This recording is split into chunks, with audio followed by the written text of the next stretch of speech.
Estamos en el 20º domingo durante el tiempo ordinario. Vamos a ver lo que nos dice la liturgia de la palabra para este domingo. La primera lectura está tomada del profeta Jeremías. Para muchos conocedores del tema le llaman a esta perícopa, a este texto, la pasión de Jeremías. Como ustedes saben, la misión del profetismo es anunciar el reino y denunciar los males.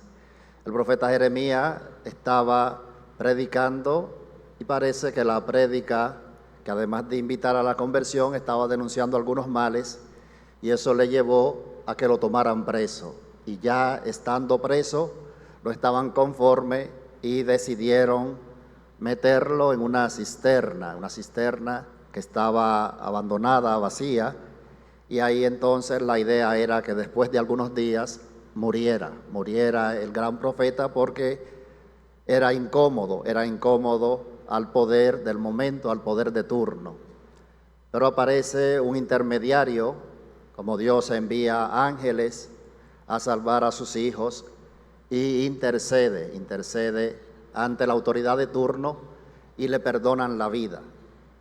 Esta lectura para nosotros en la parte de la aplicación pues tiene varias explicaciones, tiene varias conclusiones, y una de ellas es que así como Dios salvó al profeta, pues también Dios nos salva a nosotros. Cuando caemos en el pozo, cuando caemos en situaciones que a veces son producidas por nosotros, por nuestros pecados, pero a veces son inducidas por otro, ahí Dios intercede, ahí Dios actúa, porque Dios está pendiente de sus hijos. Es una primera lectura.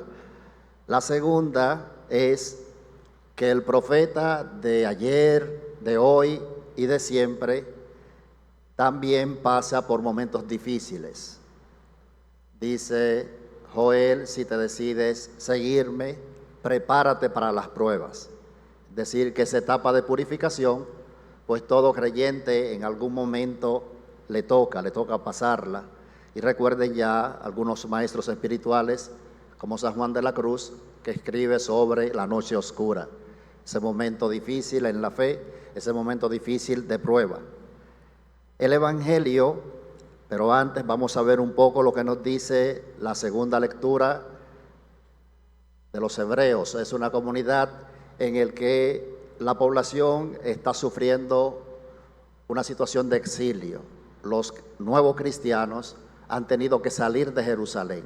En ese contexto se escribe el texto que hemos escuchado hoy, y entonces de parte del autor sagrado hay una palabra de aliento para ellos.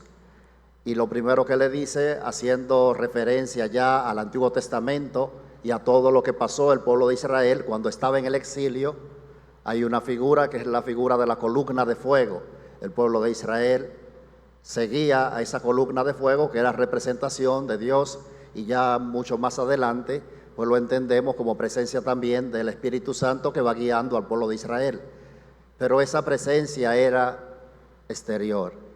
Entonces le hace conciencia de que Jesús, le hace todo un recorrido de que Jesús, que es una presencia interior, Jesús está dentro de ustedes como cristianos, Jesús les acompaña, Jesús les protege, y ahí todo el sentido y el ejemplo que pone el autor sagrado con relación a la carrera, pero también con relación a lo que pasó el pueblo de Israel cuando estaba en el desierto.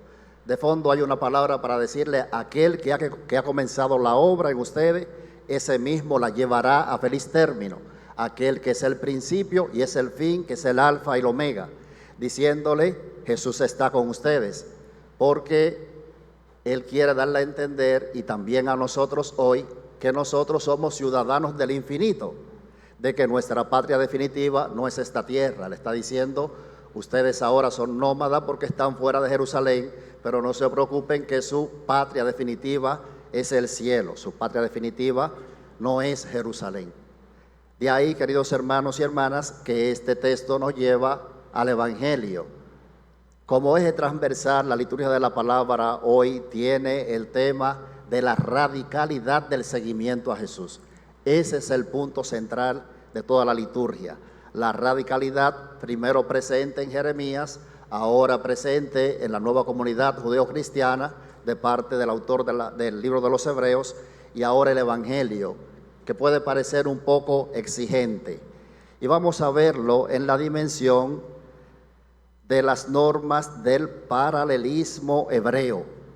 El paralelismo hebreo utiliza algunos elementos, por ejemplo, fuego, agua, deseo, temor, encender el fuego, consumación de la pasión, consumar la pasión. Porque en esa literatura se hace referencia al agua y al fuego. El sentido es mucho más profundo que el texto que acabamos de escuchar. El sentido es, y nos vamos a tener que ir al inicio de las Sagradas Escrituras con el tema del diluvio. Dios salva a la humanidad, salva a la creación del agua, primer elemento. Ya el apóstol Pedro, en su segundo libro, en su segunda carta, en el capítulo 3, en los versículos 5, 7 y 10, haciendo referencia al diluvio, dice que al final de los tiempos, pues no será ya con agua, sino que será con fuego. Y ahí que el autor sagrado está haciendo referencia a estos dos acontecimientos, uno que ya pasó y otro que será futuro. Pero en ese intermedio, Dios se ha encarnado a través de su Hijo Jesús, y ese juicio que debía pagar toda la humanidad, entonces lo paga Jesús por cada uno de nosotros. De ahí que hay una renovación de la creación, y ese cambio de mundo viejo y pecador en otro mundo nuevo y santo. Esa es la dimensión que le da Dios a través de la encarnación de su Hijo Jesús. Y ahí entonces entramos nosotros ahora. Entramos nosotros como bautizados. Todos los que estamos aquí hemos hecho una opción, y esa opción la recibimos en el sacramento del bautismo para ser hijos de Dios. Ahí entra la dimensión de cada cristiano, que tiene que apropiarse eso, tiene que personalizarlo, y eso se llama conversión, permanente. Entonces, en nuestra familia, en nuestra sociedad, en los espacios que estemos, algunos han aceptado, otros no. Algunos nos arrepentimos, otros no. Algunos estamos en proceso constante de conversión, otros no. Y de esa división es que habla el Evangelio. De esa división es que habla el Evangelio. De que Dios se ha encarnado a través de su Hijo Jesús, de que Jesús ha cargado con nuestros pecados, pero ahora nos toca a nosotros, porque siempre se dará en la libertad de los hijos de Dios. La llamada a la conversión es en libertad. Se presenta el camino del bien. Entonces debemos nosotros elegir siempre lo correcto. Debemos de elegir siempre a Jesús. Ya para concluir, porque es el contexto teológico de la liturgia de la palabra, un poco el contexto práctico. ¿Qué debemos hacer nosotros como bautizados? Lo primero es asumir las consecuencias del bautismo. Que todos nosotros, el día que recibimos el sacramento, nos preparamos antes con catequesis, si éramos pequeños los padrinos y los padres, si éramos un poquito más grande, la formación que nos dieron, y ahí entonces aplicarlo a la vida diaria. Y es breve. Lo primero es aceptar a Cristo en la fe, que no es solamente creer, que es la primera parte y es determinante. La segunda es, tenemos que fiarnos completamente en Dios, de que Dios lo hizo y de que Dios lo hará. Dios lo hizo y lo hará, porque Dios es el eterno presente. Lo segundo es aceptar a Cristo en el culto. Todos nosotros aceptamos a Cristo, pero debemos aceptarlo en los sacramentos. El primero es el bautismo, y el segundo, en el que estamos ahora, la Eucaristía. Saber que Dios se hace presente. Dice Marcos 16:6, el que creyere y se bautizare, ese se salvará. Y si no comieras la carne del Hijo del Hombre y no bebieran su sangre, no tendrán vida en ustedes. Juan 6:53. y de ahí todos los sacramentos.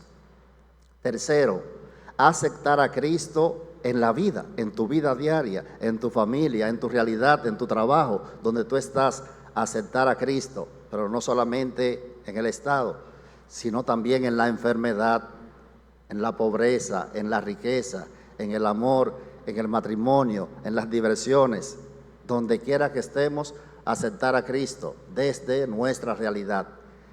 Y por último, aceptar a Cristo en los hermanos. Recuerden que dice la misma palabra, que es Santiago que habla de ese tema, que es fácil amar a Dios a quien no ves, cuando no amas a tu hermano a quien ves. De ahí que para que se cumpla eso que hemos recibido, tenemos también que amar al que está a nuestro lado, a nuestro prójimo, al más cercano. Amar a Cristo en nuestros hermanos. De ahí entonces se hace realidad lo que nos propone la liturgia de la palabra y se hace realidad esa conversión permanente que Dios nos pide. Esa conversión, esa elección, porque hay que elegir a Dios todos los días. En cada momento tendremos la posibilidad de elegirlo o negarlo.